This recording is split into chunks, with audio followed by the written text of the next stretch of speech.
आप जैसे हो, दर्पण झूठ नहीं बोलता। हम लोग झूठ बोल देंगे, लेकिन शीशा कभी झूठ नहीं बोलता।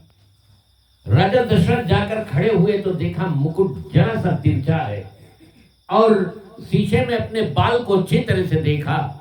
गोस्वामी तुलसीदास जी रामचरितमानस के अंतर्गत लिखते हैं, करण समीप भयउ शित केशा, मनहु जरठपन अस उपदेशा।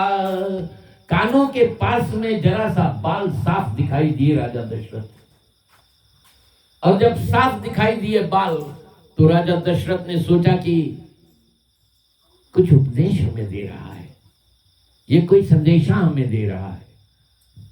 संदेशा है कि अभी तक जो तू पकड़े थे राजा, अब उसे छोड़। दूसरी बात यह है, बाल कान के साथ में बाल कान के पास में सबसे पहले सफेद होते हैं। कभी कि आपने अनुभव किया, अपने बाल आप देखोगे सबसे पहले सफेदीपन का चिन्ह कान के बगल में आएंगे। वे बाल आपको ये बता रहे हैं कि अभी तक तू काले धंधे में था, अब काले धंधे को छोड़ सफेद धंधे में प्रवेश कर। अभी तक काले धंधे में था, लेकिन हम लोग क्या करते हैं, आर्टिफिशियल मिले लगा ना, डाई सब चीज। अभी तो उज्जर कर ले बार, जिसके उज्जर नहीं होए गए वो लोग पहले उज्जर कर ले। हम तो रेड भी देखा कोई लाल। अरे परमात्मा ने हमको क्या बनाया है बंधुओं, परमात्मा ने हमको बनाया है, हमारे जैसे जैसे हमारी अवधि जाएगी वैसे वैसे चिन्ह हमारे शरीर के अंदर आएंगे। ये भगवान का अजब खेल है। अरे अजब खिलाड़ी भगवान तुझको को जाने, परमात्मा को कोई नहीं जानता, वो अजब खिलाड़ी है। और हमको रहना कैसे चाहिए, अरे जाही विधि राखे राम ताही विधि रही है। लेकिन हम लोग आर्टिफिशियल चीज का प्रयोग करने लगते। ठीक है, करो जैसे जिसका मन चाहे। तो राजा दशरथ ने देखा मुकुट टेढ़ा है, कान के सामने बाल अब सफेद आने लगे हैं। तो राजा दशरथ के ऊपर कोई भी मुसीबत पड़ा, कुछ भी संकट भय, तो राजा दशरथ एक व्यक्ति के पास जाते हैं, हजारों से नहीं पूछते। हमारे संस्कृति में, हमारे संस्कार में गुरु प्रथा का एक बहुत बड़ा महत्व है। गु का मतलब है अंधकार, रू का मतलब है प्रकाश। जो आपको अंधकार से निकालकर प्रकाश की ओर लाए, जो आपको ज्योति में लाए, जो आपको दीपक दिखा दे, उसको गुरु कहते हैं। तो राजा दशरथ वशिष्ठ जी के पास में गए, और वशिष्ठ जी के पास में जब गए तो उन्होंने वशिष्ठ जी से कहा कि देखिए अब समय हो गया है, मैं राजपाट को छोड़ना चाहता हूँ, राम को राजा बना दिया जाए, युवराज इनको बना दिया जाए। और समय क्या था उस समय, भरत और शत्रुघ्न ये दोनों भैया ननिहाल में थे। वहां पर उनके ननिहाल में क्या हो रहा था, दो राक्षस थे, खरमुख और मल। ये दोनों राक्षस केक देश पर चढ़ाई करके और केक देश पे अत्याचार करने लगे थे। तो केक नरेश वहां से आकर भरत और शत्रुघ्न को मांग कर ले गया था कि चले और हमारे देश पर जो हमला राक्षसों द्वारा हो रहा है, हमारा देश को समाप्त कीजिए। भरत शत्रुघ्न उस समय ननिहाल में है, और यहां पर राजा दशरथ एक निर्णय लेने जा रहे हैं। राजा दशरथ के पास कितने बेटे हैं, चार बेटे हैं, राम लक्ष्मण भरत शत्रुघ्न। कोई भी निर्णय एक पिता ले, आज के जमाने में पिताजी अगर निर्णय ले तो चारों बेटों को सामने बैठा कर करना चाहिए ना। चार बेटे साथ में रहें और बताएं कि बेटा देखो तुम छोटे हो, ये बड़े का अधिकार है, बड़े को ये मिलता है, फिर आपको ये मिलेगा, आपको ऐसे ऐसे जैसे हमारा उम्र होता है, ठीक उसी तरह से हमारे संस्कृति में, हमारे सभ्यता में, हमारे संस्कार में चीजों की बंटवारा होती है। कहीं कहीं पर छोटे को ज्यादा दे दिया जाता है क्योंकि दुलार और प्यार होती है। लेकिन यहां पर राजा दशरथ क्या करते हैं, दो है ही नहीं। राजा दशरथ गुरु जी के पास जाते हैं, तुरंत निर्णय ले लिया। लेकिन जिस दिन राजा दशरथ ने अपने मुकुट को देखा था, उस दिन से वशिष्ठ जी के पास जाते जाते राजा दशरथ को समय कितना लगा था? 14 दिन। 14 दिन बाद राजा दशरथ गया। अगर तुरंत चला जाता तो शायद बात कुछ और होती। 14 दिन बाद गया, और 14 दिन बाद गया तो राजा दशरथ ने अपना जो विचार है वो वशिष्ठ जी के पास में रखा। वशिष्ठ जी ने कहा, देर मत करो, राम तो सब लायक काबिल हैं और इन्हें तुरंत युवराज बना दो। देर मत करना राजा, जो काम तुम्हें कल करना है वो अब कर, आज कर। तुरंत राजा दशरथ ने आदेश दे दिया। आदेश क्या दिया कि पूरी की पूरी अयोध्या सजाई जाए, कल भगवान श्री राम को राजगद्दी पर बैठाया जाएगा। ये बातें एक कुबड़ी मंथरा को पता लगा।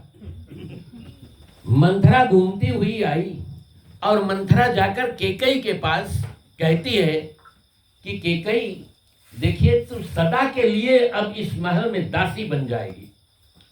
राजा दशरथ के सबसे प्रिय रानी केकई थी और राम के सबसे प्रिय मां भी केकई थी।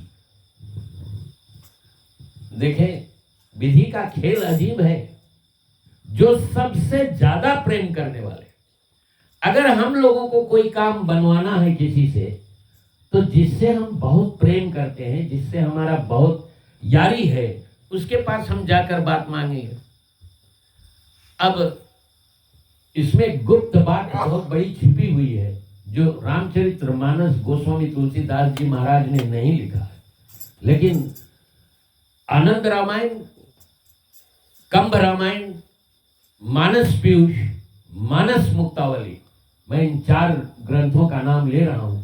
इनमें बहुत सुंदर प्रमाण मिलता है कि किस तरह से भगवान श्री राम को वनवास जाना पड़ा, केकई ने क्यों ये लीला रची। मंथरा तो बीच में केवल आ जाती है। मंथरा का अयोध्या में आगमन कैसे हुआ? केक देश में मंथरा का काम जानो कौन सी रहा? यहाँ बात ले लो, यहाँ जल्दी जाओ दूसरे घरे, वहां जाओ वही बात दो, थोड़ा जोड़ दो, वहां फिर तीसरा घर जाओ। तो केक नरेश एकदम तंग हो गया, एकदम मुसीबत में पड़ गए। उसी समय केकई का विवाह दशरथ के साथ में होता था, तो तुरंत उन्होंने ये सोच लिया कि देखो, अपन मूड के बोझा हम दशरथ पर लाद दे।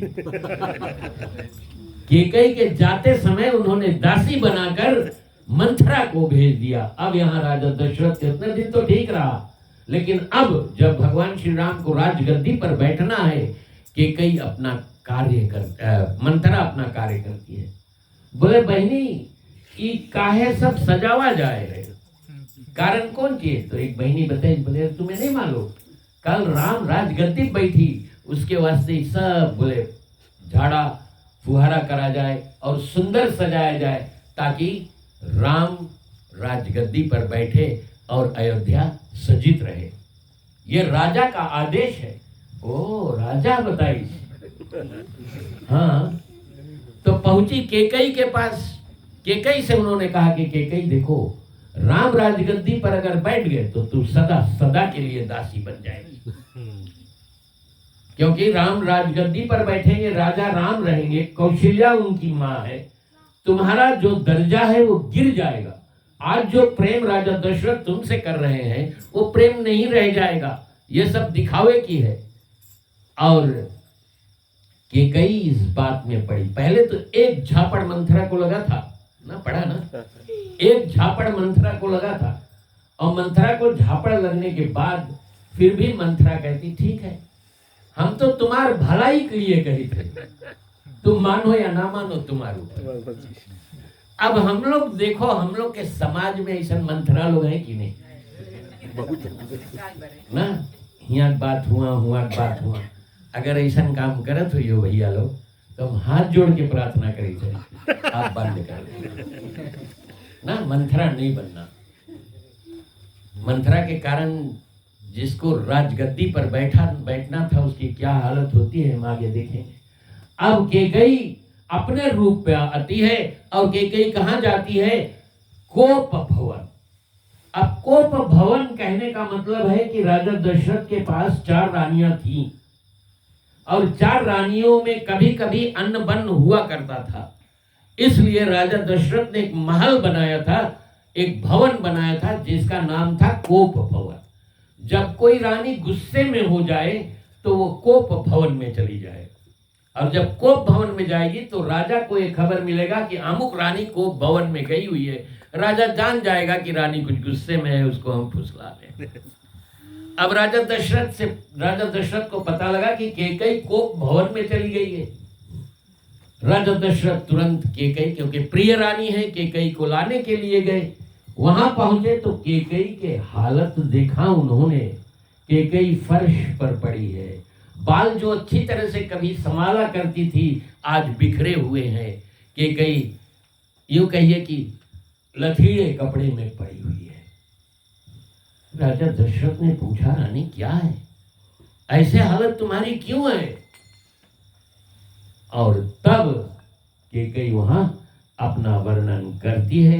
आगे चले हम एक चौपाई में।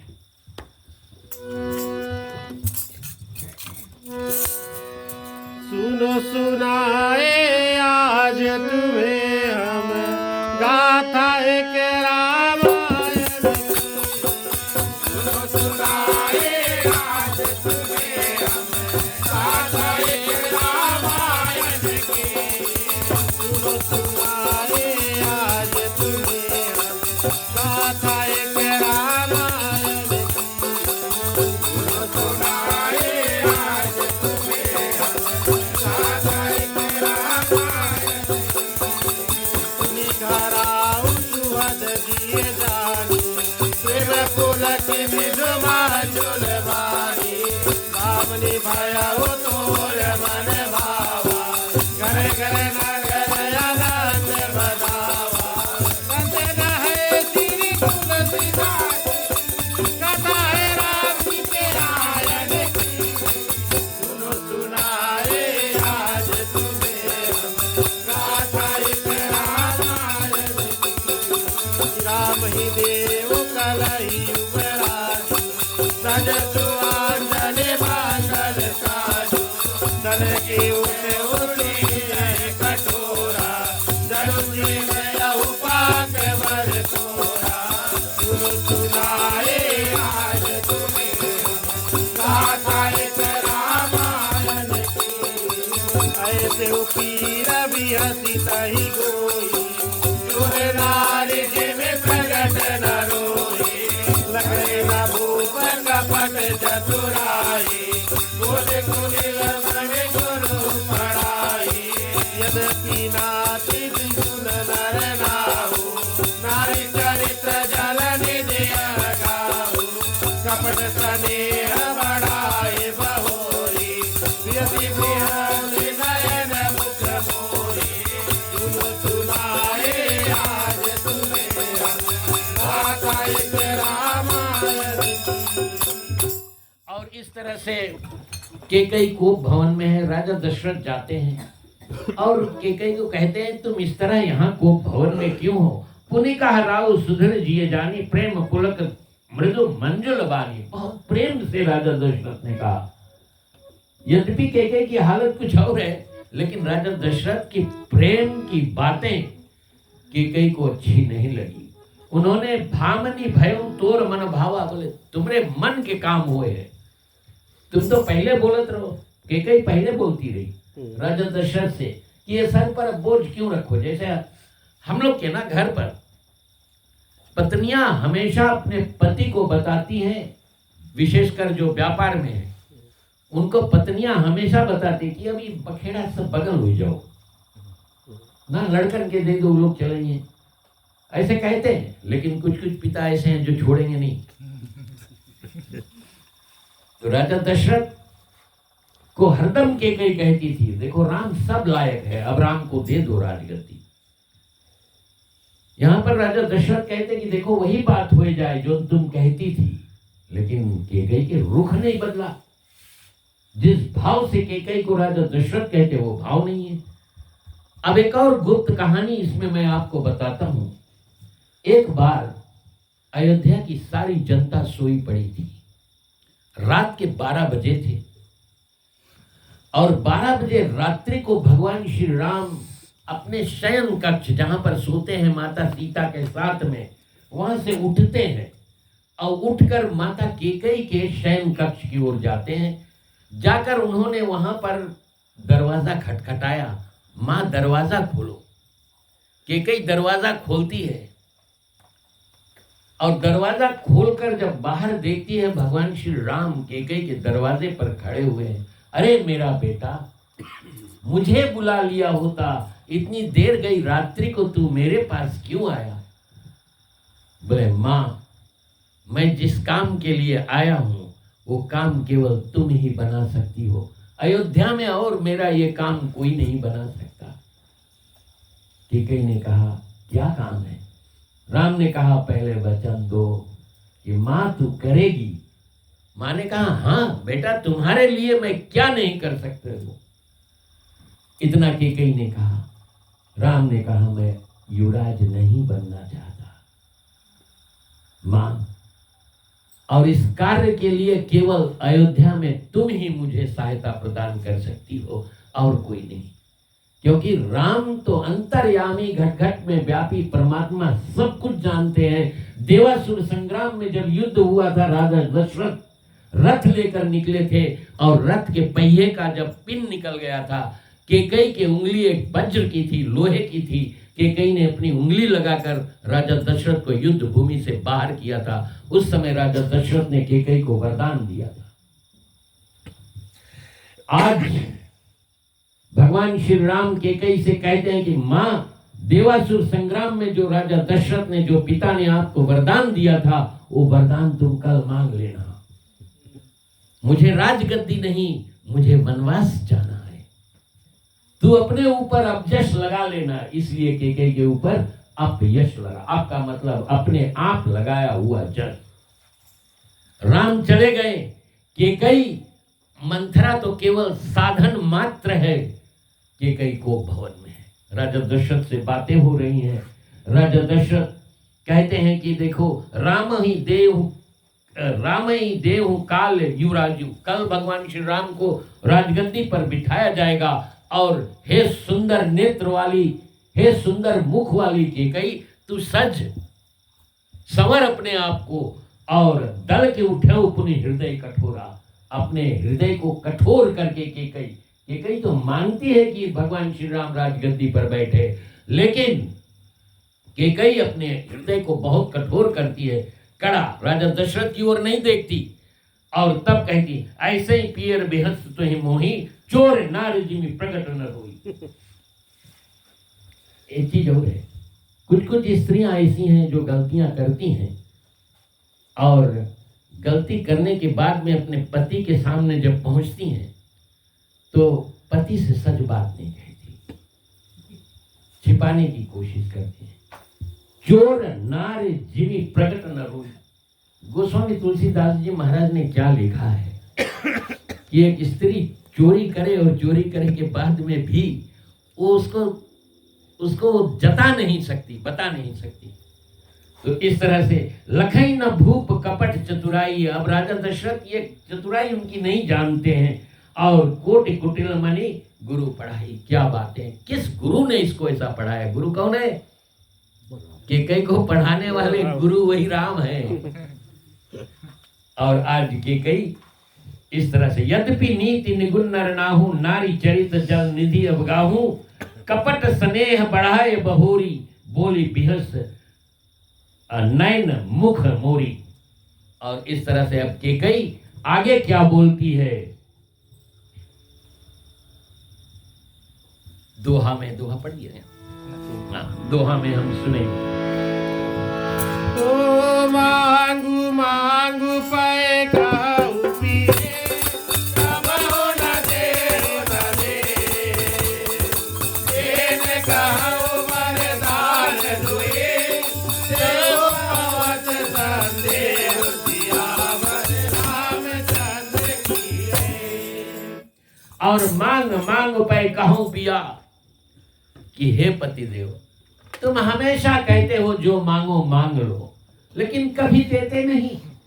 याद करो वो 2 बार जो पहले दिए रहो, आज तक नहीं मिला, उसको भी मिलने में हमें संदेह है।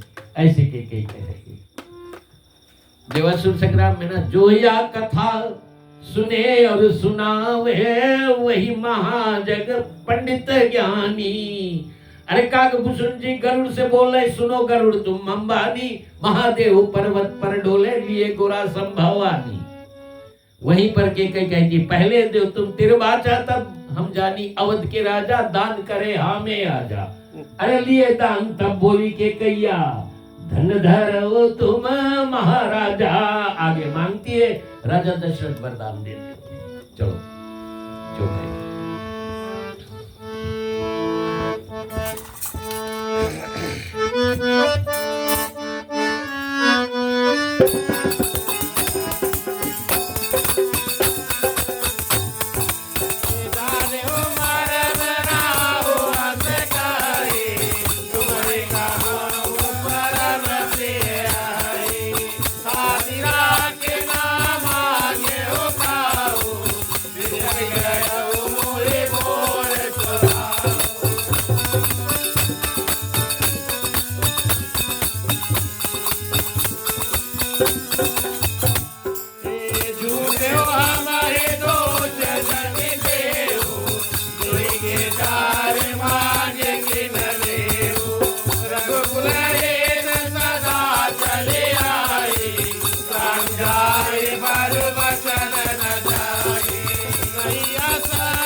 पुराण विदित मनुसारे, सही पर राम शपथ करवाए, सुखित सभी अवध रघुराए।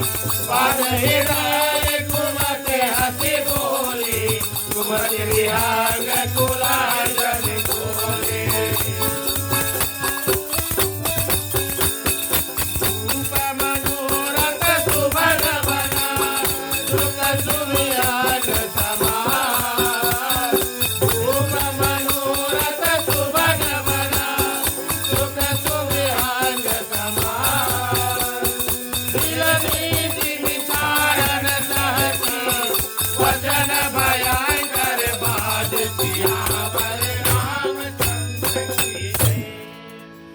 और अब के क्या कहती है, जानो मरम राउ हंस कहे। राजा हंस के कहते हैं, अरे दुई बचन कौन जी, तुम 4 मांग लो।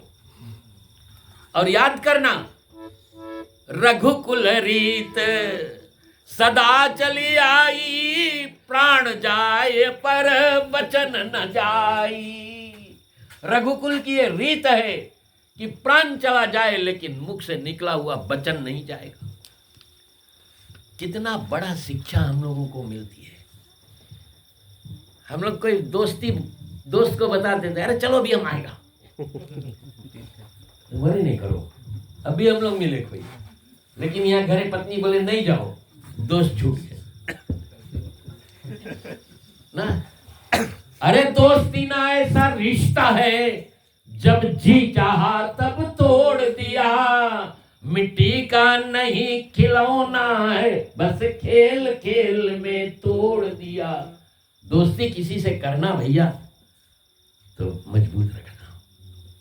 एक भाई से ज्यादा प्रेम करने वाला आपका दोस्त मिल जाए, आपके जीवन सुंदर हो जाए। रावण के भाई भविष्य ने रावण को खत्म कराया, लेकिन दोस्त रावण का कोई नहीं रहा, बचाए वाला रावण के कोई नहीं रहा। तो ये बातें हमेशा अपने जीवन यापन में रखना। ये रामायण हमारा जीवन ग्रंथ है।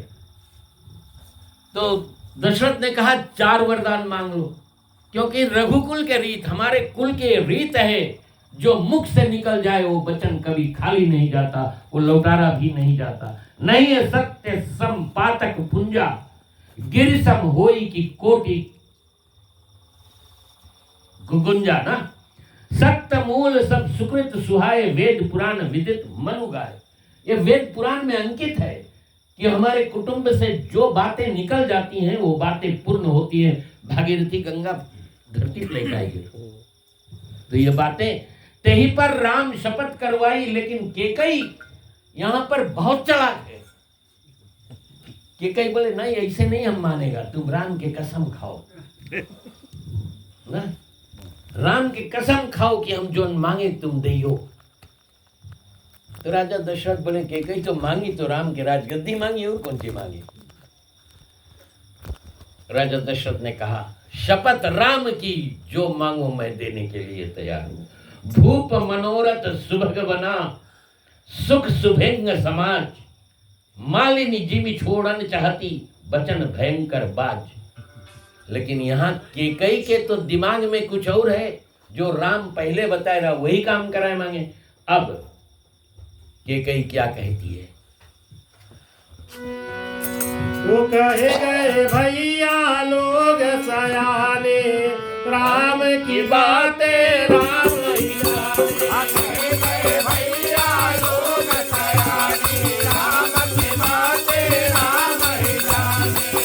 तो सुनहु परन किए भावत जी का, ये हुए कबर भर गई टीका। दूसर बर मांगो कर जोरे, सुरवहु नाथ मनोरथ मोरे। कहे गए भैया लोग सयाने, राम की बातें राम ही जाने। ताकत वेश विशेष उदासी, 14 वर्ष राम वनवासी। सुनि मृदु वचन गोपरि गोपु, सजन रघुवत बिरह जिमि कोपु। कहे गए भैया लोग सयाने, राम की बातें राम ही जाने। गए हुसैन कछु कही नहीं आवा, रघुपतान बन झपटे उलावा। विभरन भयउ निपट नर पालु, राम निहनउ मनउ करतारु। कहे गए भैया लोग सयाने, राम की बातें राम ही जाने। माते हाथ मूंदे लहु लोचन, तनु धरि सोच लगे जन सोच। मोर मनोरथ पुर करु पूरा, फलत किरण जिमि हसउ सबूरा। कहे गए भैया लोग सयाने, राम की बातें राम ही जाने। अवध उजाड़ कीन के गई, दीन जयत रवि कुछ के देई। कलयुग चरण उपाय न कोई, राम भजन रामायण सोई। कहे गए भैया लोग सयाने, राम की बातें राम ही जाने।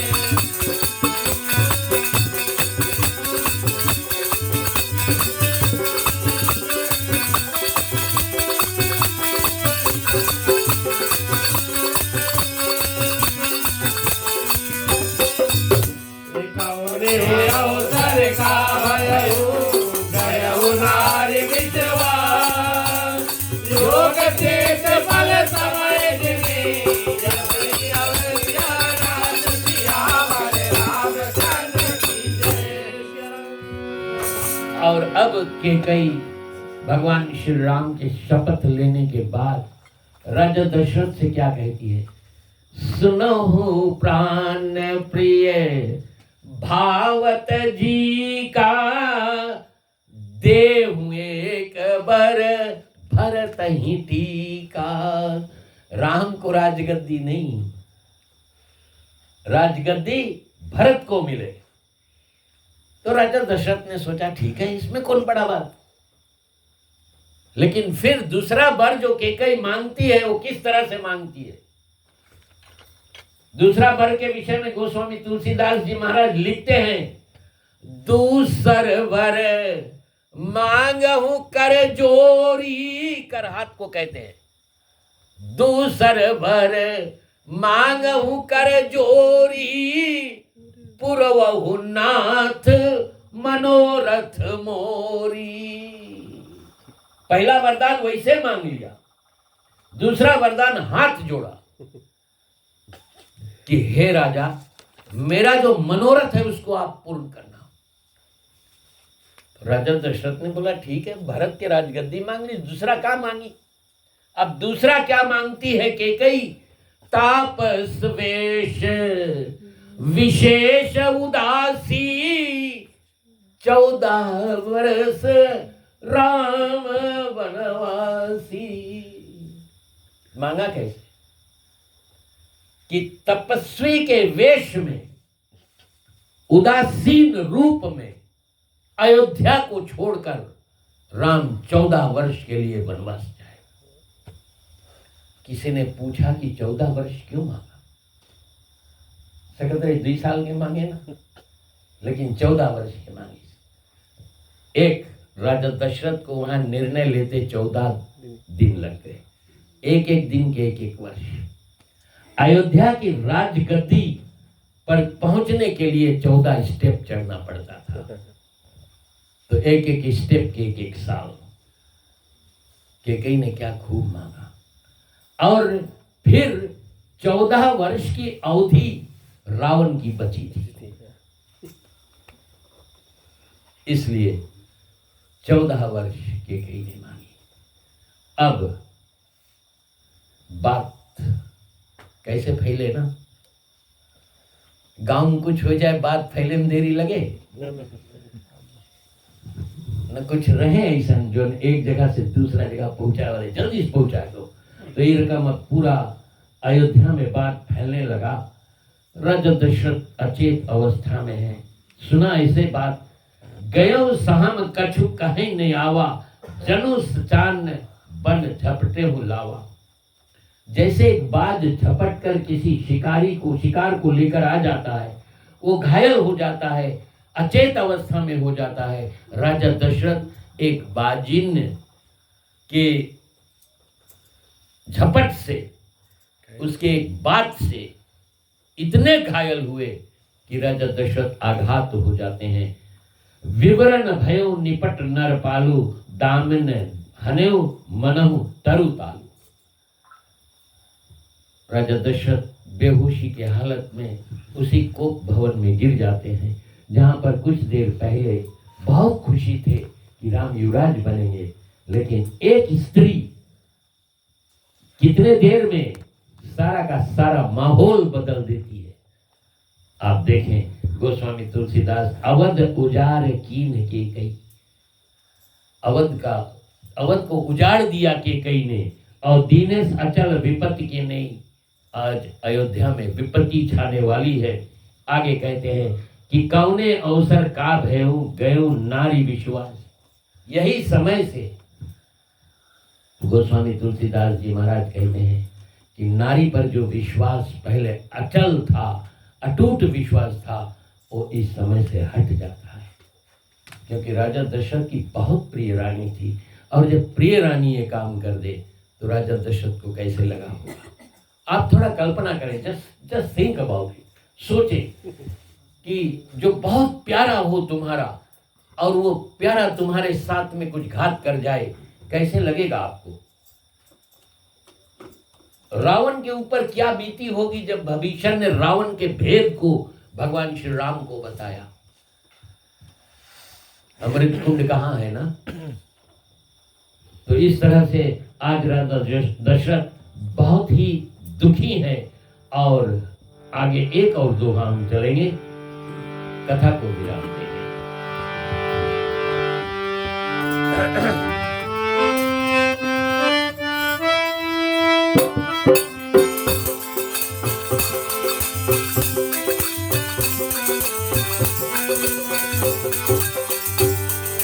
यही विधि राहु मन हे मन दाता,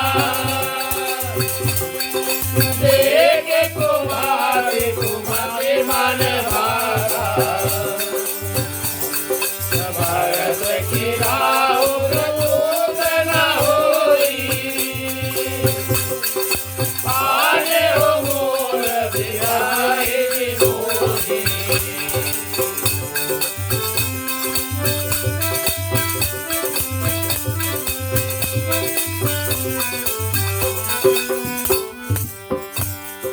जो सुनी शर सब लागे तुम्हारे,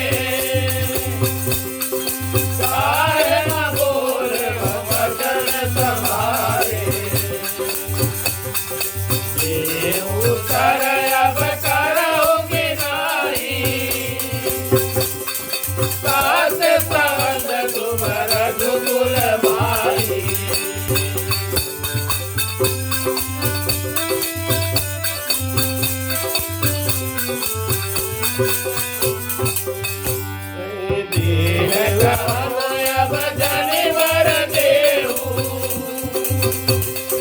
कबहु साथ जग अपयश देहु साथ सराई करहु वर देना जाने होले आंगन चलेना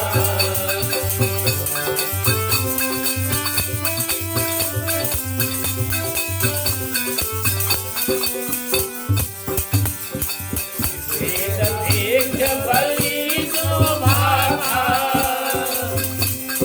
तन धन तनु वचन पर राधा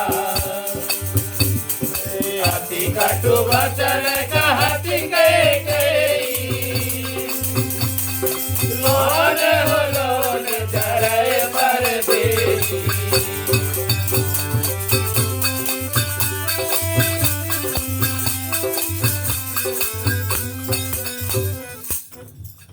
अब राजा दशरथ अचेत अवस्था में पड़े हुए हैं।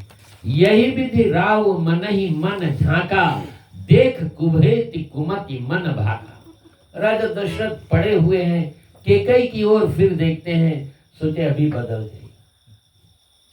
लेकिन केकई क्या करती है, भरत की राउर पूत न होई। राजा दशरथ सोचते रहे सारे भरत नहीं होता ठीक है। एक तो चौथे पन में कब राजा दशरथ के बच्चे कब हुए थे? एक बार भूपति मन माही भयउ गलानी मोर सुतनाई। तब तुरंत कहाँ गए? गुरु ग्रह तुरत गयो महिपाला चरण लागी यस विनय विशाला। वशिष्ठ जी ने कहा था राजा दशरथ से, धरऊ धीर होइए सुतचारी त्रिभुवन विदित लोक भयहारी। जिनके नाम सारे संसार में रहेगा, जो समग्र लोगों के भय को दूर करने वाले होंगे, ऐसे 4 पुत्र तुम्हारे होंगे। धर्म अर्थ काम और मोक्ष, ये 4 पुत्र हैं दशरथ के। तो इस तरह से आज दशरथ से केकई क्या कहती है, वर मांगे के लिए कहे रहो हम मांग लिया, अब सकुचाते क्यों हो? मांगो जरे पर पानी डालना। जरे पर पानी डालने का मतलब क्या है? पानी में क्या है? पानी H2O ऑक्सीजन है। जहां पर आग बहुत भयंकर रूप से हो और उसमें अगर प्रेशर से आप पानी नहीं डालेंगे, वैसे पानी डालेंगे, तो पानी को आप बेंजीन दे रहे हैं। आग को आप आग को बेंजीन दे रहे हैं, क्योंकि ऑक्सीजन और मिलेगा वो और भड़केगा। तो इस तरह से राजा दशरथ को केकई क्या करती है कि देखिए, शिवी दधीच और राजा बलि जोन जोन बात ये लोग कहीं रहा, लोग करके दिखाएंगे। राजा दशरथ तुम तो इस तरह पड़े हुए हो, वचन बोले तो बहुत जल्दी बोल दिए रहो। अब अति कटु वचन कहत केकई, बहुत दुखी वचन केकई कह रही है, मानहु लेन जरे पर दी। और जड़ाती है राजा दशरथ को। और इस दोहे पर हम लोग आज की कथा को विराम देंगे। इस कथा में आए हुए जो आदर्श है, जो ज्ञान की बातें हैं, उन बातों को आप जीवन में चरितार्थ कर लें, जीवन सुंदर हो जाएगा। पहला बात तो यह है कि यहाँ बात हुआ बात यहाँ नहीं करना। आजकल औरत लोग कम थी, आदमी लोग ज्यादा हो गए ना। हाँ, जब थरिया का आगे रहे स्टोरी वही सब रहे, ई घर के बाद ऊ घर के बाद फलनवा के बाद ढकनवा के बाद। तो मेरा एक अनुरोध है कि भैया लोग जब तक बैठो तब तक अपने धर्म के विषय में, अपने संस्कृति, अपने संस्कारों के विषय में, अपने घर के विषय में बात करो कि हमारे बच्चे कैसे सुधरेंगे। अभी घर में हर जगह पर मैं जहाँ जहाँ जाता हूँ एक दुख की बात है कि आज बच्चे हमारे बहुत बिगड़ते जा रहे हैं। हम लोग बच्चों पर इतना छोड़ देते हैं कि ठीक है अच्छा करते हैं, हम लोग अपन बच्चन के समय, अपन लड़कन के समय टाइम नहीं बिता पाता। तो मेरा एक नम्र निवेदन ये है कि आप कुछ न कुछ समय अपने बच्चों के साथ में निकालें। नमूना थरिया नहीं रह जाओ एकदम। थोड़ा देर अपने बच्चों के साथ में बैठो, अपने बेटियों के साथ में बैठो, फोन ले लो लोग से, तुम्हारा फोन लाओ आज हम देख ले कौन सी है, कहाँ मैसेज करीस, किसके मैसेज करीस, ये सब चीज आप देखें, तब आपका समाज सुधरेगा। नहीं तो ये समाज बिगड़ता हुआ चला जाएगा। ये रामायण हमको ज्ञान देती है, हम पढ़ते बहुत हैं। बोले फलनुआ घरे रामायण हम जाएगा, लेकिन जाए सीखा कौन सी? हनुमान जी लंका जा रहे हैं, हनुमान जी को लंका जाना, उसमें कितना बड़ा ज्ञान की बात है। हनुमान जी महाराज जैसा दूत कोई नहीं है, हनुमान जी महाराज जैसा डिप्लोमेट कोई नहीं है, हनुमान जी महाराज जैसा सेवक कोई नहीं है। अगर कोई समय के कीमत के विषय में सीखना चाहे तो सुंदर कांड के वो चौपाइयां से जहां पर हनुमान जी लंका के लिए बयान करते हैं उनको पढ़े ना। समुद्र के किनारे, समुद्र तीर एक सुंदर भूदर, कौतुक कूद चढ़ो तहीं ऊपर, बार बार रघुवीर मझारी, और तरको पवन तनय बल भारी, जय गिरि चरण दे हनुमंता, सो चल गयो पताल तुरंता, जिमि अमोघ रघुपति के बाना, ताही भांति चला हनुमाना। जैसे उसको याद दिलाइए कि तुम राम काज के लिए अवतार लिया, तुरंत अपने शरीर को बड़ा किया। हमें अब लंका जाना है, और लंका जाने में कुछ देर नहीं किया, बार बार भगवान श्री राम के नाम लेके और लंका के लिए बयान कर दी। मैनाक पर्वत आई, बोले रेस्ट कर लो, बोले नहीं, राम काम कीने बिना मोय कहाँ विश्राम। आगे बढ़ा। देवताओं ने हनुमान जी के टेस्ट करे के वास्ते, उनकी बुद्धि टेस्ट करे के वास्ते सुरसा भेजी। सुरसा के पास हनुमान जी कितना देरी लगे, जस जस सुरसा दुगुन, जस जस सुरसा बदन बढ़ावा, तास दुगुन कपि रूप बढ़ावा, टाइम्स 2 कर इसकी, जल्दी से हम काम कर दी। जल्दी से काम करके आगे निकला। सिंगिका उसके रोकीस, नीचे दबाईस, और सिंगिका के कौन सी करे, मुष्टिक एक टाइम कपि हंग, एक घूसा मार के आगे निकल गए। लंकनिक भी एक घूसा लगा। तो कुछ कुछ लातों के भूत बातों से नहीं, कुछ कुछ के लात भी मारे पड़े। तो इस तरह से समाज में भी हमारे कुछ लोग होते हैं। हम लोग आज अपन लड़कन के भेज दे, जाओ भैया दुकान से कुछ लेता ना, उजाई दुकान, कितना देरी में लौटे, रास्ता में कोई मिल गया, उसके संगे गपशप मारे शुरू कर दी। हनुमान जी के कहानी से, हनुमान जी के ये प्रसंग से हम सीख सकते हैं कि हमारा जीवन में समय की कीमत क्या है, हम किस कार्य के लिए निकलते हैं, और कब हमारा काम खत्म होगा, कब हम लौटकर अपने स्थान को आ जाएंगे।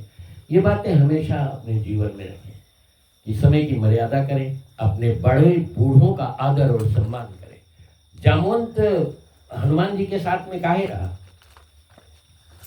हम लोग बड़ा आदमी, जो बूढ़े लोग हैं, उनको हम आदर और सम्मान नहीं देते।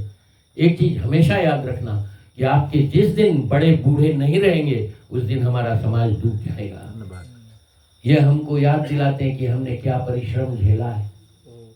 ये नाबू आज हरा भरा है, सुंदर है, तो सुंदर किस कारण से है, ये आप सोचें। जिन्होंने यहाँ पर इस जगह को आबाद किया, उनके विषय में भी सोचें। तो परमात्मा से यही निवेदन है कि हे परमपिता परमेश्वर, एक प्रार्थना की परमात्मा उनकी आत्मा कहीं भी हो, जिस किसी भी योनि में हो, जो भी ज्ञान का संचार उन्होंने किया है, उस ज्ञान को लेकर हम आगे बढ़ते रहें, अपने बच्चों को बढ़ाते रहें, और हमारा जीवन जो है ये सुंदर हो। बस इसके सिवा और हमें कुछ नहीं चाहिए। पैसा जरूरी नहीं है, ज्ञान के जरूरी है। You need to have knowledge, और वो नॉलेज डिग्री नहीं, वो नॉलेज जो हमें एक दूसरे का आदर सम्मान सिखा दे। बस इतना मिल जाए और कुछ नहीं जरूरी। ठीक, चलो। जय रामायण जय रामायण जय रामायण मन की कृपा करना रक्षा करना सदा पर बजरंग जय रामायण जय रामायण जय रामायण मन की कृपा करना रक्षा करना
राहे, सिर धुन लीन उसास असी, मारे समोह कुठाए।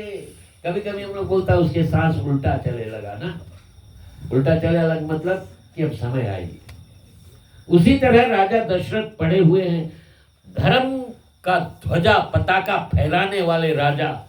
आज राजा की एक रानी ने पल भर में उसको किस गति पर किया है, ये आप देखें।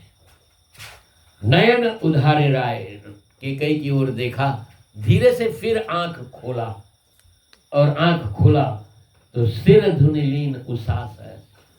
देखा कैकेयी की ओर, तो जहां पर गहरा सांस लेना है वहां पर छिन्न यानी छोटा सा सांस, उस सांस उसको कहते हैं, उन्होंने लिया। और राजा दशरथ उसी समय समझ गए कि मारे मोह कुठाए, कि ये आज मुझको, अब जानो ये मुझको मार दिए, मेरा प्राण ले लिए। राजा दशरथ जब स्वर्ग सुधारते हैं तो गोस्वामी तुलसीदास जी लिखते हैं, राम राम कही राम कही, राम राम कही राम कही, दशरथ त्यागे प्राण। राम राम फिर राम 3 बार, चौथा 5वां बार नहीं। हम लोग के मुंह से 1 बार निकली जब प्राण निकले वाला टाइम रही, क्योंकि प्रैक्टिस रोज करना पड़ेगा ना। अरे इतना तो करना स्वामी, जब प्राण तन से निकले, गोविंद नाम लेकर, श्री कृष्ण नाम लेकर, श्री राम नाम लेकर, मेरे प्राण तन से निकले। प्रार्थना तो यही करना है कि हे परमात्मा, लेकिन जन्म जन्मांतर के पुण्य जब उदय हुई तब कोई मुंह राम के नाम निकली। जन्म जन्म मुनि यत्न कराही, अंतराम मुख आहवत नाही। जन्म जन्म ऋषि मुनि लोग प्रैक्टिस करे, लेकिन अंत समय में जिस पे भगवान की कृपा नहीं रही, राम के नाम नहीं आई। हम लोग सबको ये बात याद कर ले कि ये उम्र जो है जा रही है, हम लोग कहाँ बढ़ता है। अरे चली जा रही है उम्र धीरे धीरे, पल पल और आठों पहर धीरे धीरे, थोड़ा दिन हो जाए तो झुकेगी तुम्हारी कमर धीरे धीरे। हमारा रकम चश्मा लगा के पड़ी, मंद होगी तेरी नजर धीरे धीरे। और हम लोग कहाँ बढ़ता है, शमशान भूमि की तरफ धीरे धीरे। तो इसलिए अपना अभी से अपने जो कर्म है उसको सुधारो, नेक मार्ग की ओर चलो, दूसरों को देखकर इन चीजों को निकाल दो। हम लोग कहते हैं रावण को मार दिया गया, रावण नहीं मरा है। रावण कहाँ है, रावण यहाँ बैठा है। काम क्रोध मद लोभ मोह मत्सर ये निकाल दो। लक्ष्य लगा के नहाए से शरीर नहीं सुंदर हुई, शरीर सुंदर हुई जब अंदर के इन मैलों को आप निकालोगे। इससे हमारा शरीर सुंदर हो, हमारा विचार सुंदर हो, हम नेक मार्ग की ओर चल सके। जहाँ तक हो सके इस जीवन में हम दूसरों के काम में आ जाए, हमारा जीवन सुंदर हो जाएगा। इसी के साथ आज कथा को यहीं पर विराम दे रहे हैं। ठीक, चले हम सब मिलकर लोक कल्याण के लिए प्रार्थना करें। माताओं से निवेदन है, आंचल अपने हाथ में ले लें, पुरुष वर्ग अपने हाथों को खोल लें। ओम स्वस्ति प्रजभ्यः परिपालयन्ता न्यायेन मार्गेण मही महिषा गौब्रह्मणभ्यो शुभमस्तु नित्यं लोकाः समस्ताः सुखिनो भवन्तु सर्वे भवन्तु सुखिनः सर्वे सन्तु निरामया सर्वे भद्राणि पश्यन्तु मा कस्यचित् दुःख भाग्य भवे अपुत्रा पुत्रिणां सन्तु पुत्रिणां सन्तु पौत्रिणां निर्धना सधना सन्तु जीवन्तु शरदां शतम्। हाथ ऊपर उठा ले। ओम नमः पार्वती पते हर हर महादेव। ओम अंजनी सुवन सदाशिव देव गदाधारिणी भक्तिर्देव पूर्वासिनी भजंतर्यामिनी। ओम हर हर हर हर हर हनुमान। हाथ जोड़ लो। ओम धौ शांति अंतरिक्ष गुम शांति पृथ्वी शांति रापा शांति रोषधय शांति वनस्पत्य शांति विश्वदेवा शांति ब्रह्मा शांति सर्वगुण शांति शांतिरेव शांति श्यामा शांतिरेधि। ओम शांति शांति शांति।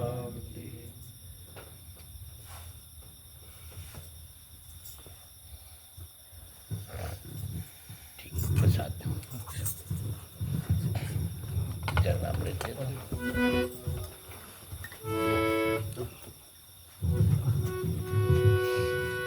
राम कहे सुख उपजे कृष्ण कहे दुख जाए। महिमा महाप्रसाद के पावे भोग लगाए। सियावर रामचंद्र पद गुरु शरणम।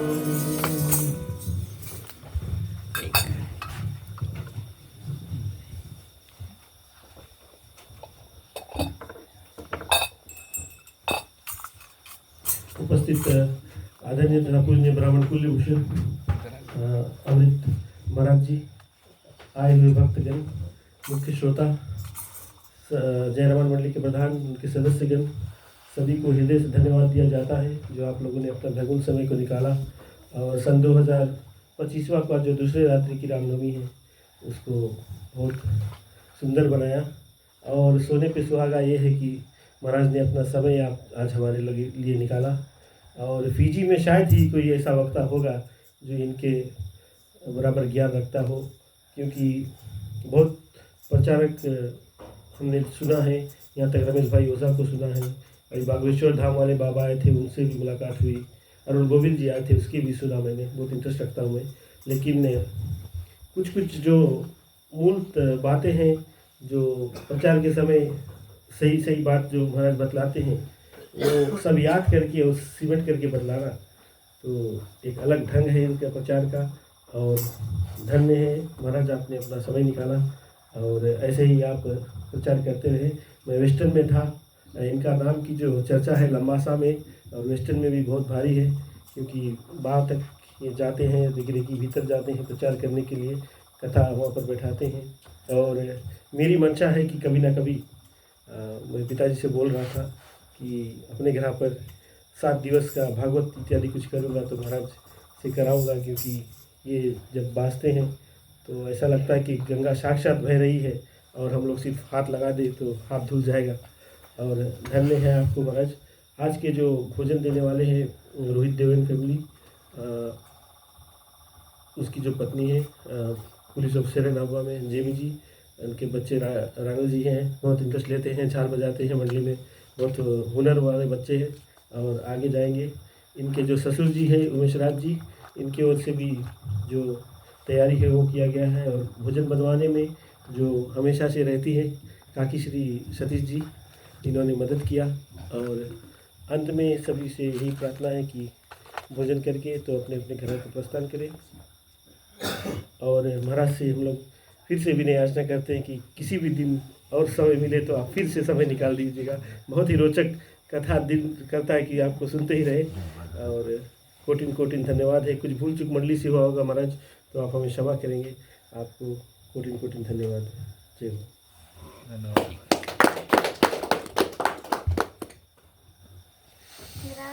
सीताराम। जय श्री राम। जय श्री राम।